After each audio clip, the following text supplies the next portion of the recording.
Andre was still standing and looking at all the horror that unfolded in front of him. It was quite difficult to believe what was happening. Justin was lying on the floor covered in blood, and next to him in an unnatural position was a deceased woman, whose abdominal cavity still remained open. The dead girl froze in such a pose, as if she wanted to hug the sprawled expert one last time. Her insides lay on the snow-white tile of the floor a little further away, and resembled a bloody, deflated ball of the donkey, which had been turned out of its womb before. Andre could not understand if Justin was injured, or if all this filth flowed from this deceased girl. The floor was covered with dark-colored blood, indicating that its owner had been dead for at least a day. Finally, seeing that his colleague was not actually injured, Andre breathed a sigh of relief. Hey, Justin, are you all right? Why are you lying on the floor? Trying to defuse the situation, the bureau employee asked. The young expert realized that his colleague was simply scared to death and, from an excess of adrenaline in his blood, gasped for air like a fish washed ashore. When he fell, the protective mask fell off his head and lay next to him. For some inexplicable reason, Justin's face was smeared with dark blood, which apparently belonged to the deceased. Andre looked more closely and came to the conclusion that the blood flowed not from the body of the dead girl, but from her open stomach. Before the scalpel cut, it had been stuffed with something else, like a nomad's wineskin, and now it resembled a bloody old sock. All this flashed through Andre's mind in a matter of seconds, when he took a critical look at the whole horror unfolding before his eyes. Running up to Justin, he helped him up from the floor and asked him again about what happened. The guy blinked uncomprehendingly and could not really explain what had happened. According to Justin, after the light went out in the room, the girl's corpse somehow slid off the table and either collapsed on him or attacked him, knocking him on his back. Andre looked at his colleague incredulously and shook his head. Surely he stumbled in the dark on the slippery floor and fell on his back. And now he's making up tall tales with the corpse. It's clear that this beauty is deader than the dead, the young expert thought. He understood perfectly well that corpses can't just come to life right during the autopsy, especially with the abdominal cavity cut open and the heart extracted. I suggest we put the deceased back on the table and pretend that nothing happened. To raise a panic, we do not have a hand. You know, we're professionals. Therefore, let's keep this between us, Andre suggested. Justin somehow nodded uncertainly, then went to the washstand to wash his blood-smeared face with cold water. Everything turned upside down in the guy's head, and it seemed to him that something strange had happened to him in the dark. Something that hides at the very bottom of the soul and from where you absolutely do not want to extract it out. Justin walked stiffly to the wash basin and began diligently washing off the blood and everything that the deceased had smeared him with when he fell. Meanwhile, Andre secretly scraped the stomach of the dead girl and placed its contents in a tiny glass tube. I will take it for analysis. Let them determine whose blood it is. Perhaps this is the result of internal bleeding, Andre thought to himself. The guy still had a feeling of anxiety caused by the event in the dissecting room. As he had expected, the subsequent autopsy of the girl's skull did not bring him the desired result. The deceased died as if by magic, as if her heart stopped beating at the request of God himself. All subsequent events with the body of the dead girl passed without any problems. All previously extracted viscera and organs were carefully weighed, after which they were placed back in a strictly prescribed manner. Andre instructed Justin to apply the suture, whom this task upset to the point of impossibility. Is he afraid of her, or what? Oh, well, figs. This is too much. He's a fucking professional. And he behaves like a young amateur naturalist on a first date, Andre thought, squeezing his cheekbones to the point of pain. Removing the protective gloves from his hands, he saw Justin, taking a surgical needle and a special holder, carefully applying stitch after stitch on the blood-caked peritoneum of the deceased. Andre involuntarily admired the work of a colleague. Usually, Justin sewed up corpses, frankly speaking, carelessly. And what's the point? Do I have to be particularly exhausted with a surgical suture?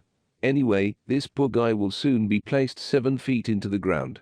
And then the earthworms will start for him, which are purple on the seams and other traces of the work of the medical examiner. Justin used to say. But now, Andre's colleague was suturing with such jewelry precision, as if a living person was lying in front of him, who felt every prick of his surgical needle. Look at how he's trying already. The tip of his tongue stuck out from the tension. He's probably going for a record, Andre thought with a smile.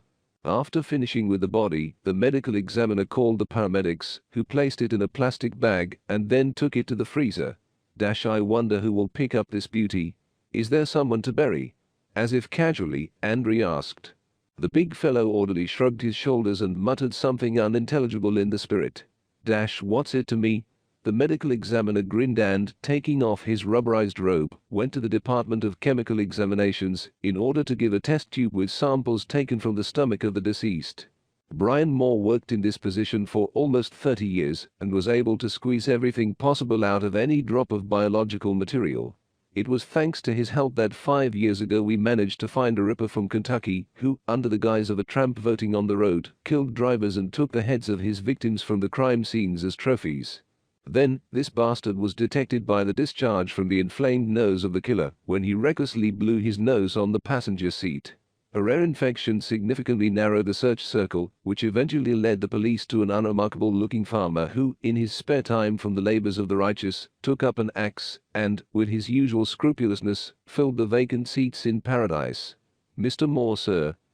I need to do the most detailed analysis possible, including a toxicology test and viruses. Handing the test tube to the expert, Andre said. Okay, Andrew, don't worry. Everything will be done in the best possible way. I hope you still remember about my dachshund for urgency. A pint of beer and a bag of fried pork ribs. Just don't take it on the corner from the Mexicans. They have so much pepper that after a meal, it seems to me that I look like a fire-breathing snake, Brian Moore replied. Andre nodded and patted the expert chemist on the shoulder. After leaving the cool walls of the medical examiner's office, he finally took a deep breath. Justin was standing next to him, but his appearance still inspired Andre with apprehension. Come on. Don't take it so personally. Well, he fell on the floor in the autopsy room. Who doesn't happen to? Moreover, no one knows about it except me. Well, I'm a grave, you know. Andre tried to cheer up his colleague. But no matter how much he tried, it turned out to be very difficult to do. Justin was still pale as chalk and was clearly not at his best. Andre grimaced. Being a professional in his field, he did not like impressionable people who, after a long stay next to a corpse, lost their composure. As a personal example, Andre could be with the corpse for as long as it would take time to study it. The forensic experts were about to go home when they suddenly saw a boy of about 10 years old who was selling leaflets advertising the Paradise Traveling Circus. Hey, kid. Give me one too, be so kind, Andre called the advertiser. The boy readily handed over the second leaflet immediately after the first one, implying that Justin would also be interested in this topic. Andre turned the leaflet in his hands with a screaming headline in the spirit. Only today, you will see something that you have never seen before, and then asked the little boy. Tell me, do you work with the circus staff? Or are you being hired from the outside? Did you happen to know Sarah Johnson? You know, the girl from the glass cube who hasn't eaten in 10 years. She was also found dead recently. It's a big deal. Must know. The boy deliberately put on a serious look. Then he wrinkled his forehead and, with the air of a fair-ground barker, said, Of course I do, sir. It's hard not to notice. But if you want to know anything else, then give me a 5 and I'll tell you everything I know. Andre smiled.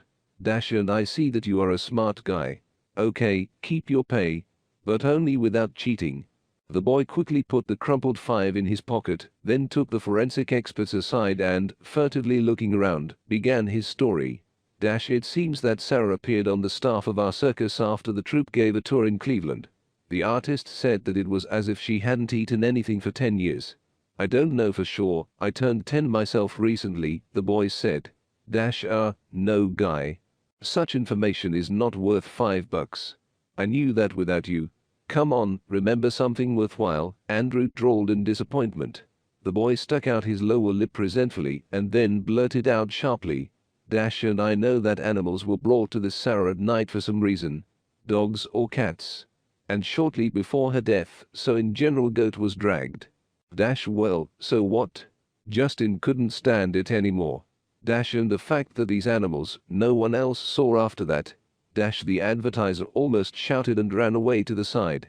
It was obvious from the boy's face that it would obviously not be possible to extract more information from him. It's all strange, somehow the girl lived in a glass cube that never opened.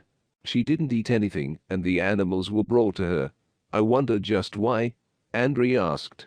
But Justin didn't care much about this question, because after what happened last night, he was not himself and did nothing but look at his watch and rush to run home as soon as possible. Andrei did not bother his vulnerable soul and, saying goodbye, went home. The medical examiner was haunted by the case in the dissecting room. Whatever it was, but the body of the deceased could not fall off the table by itself.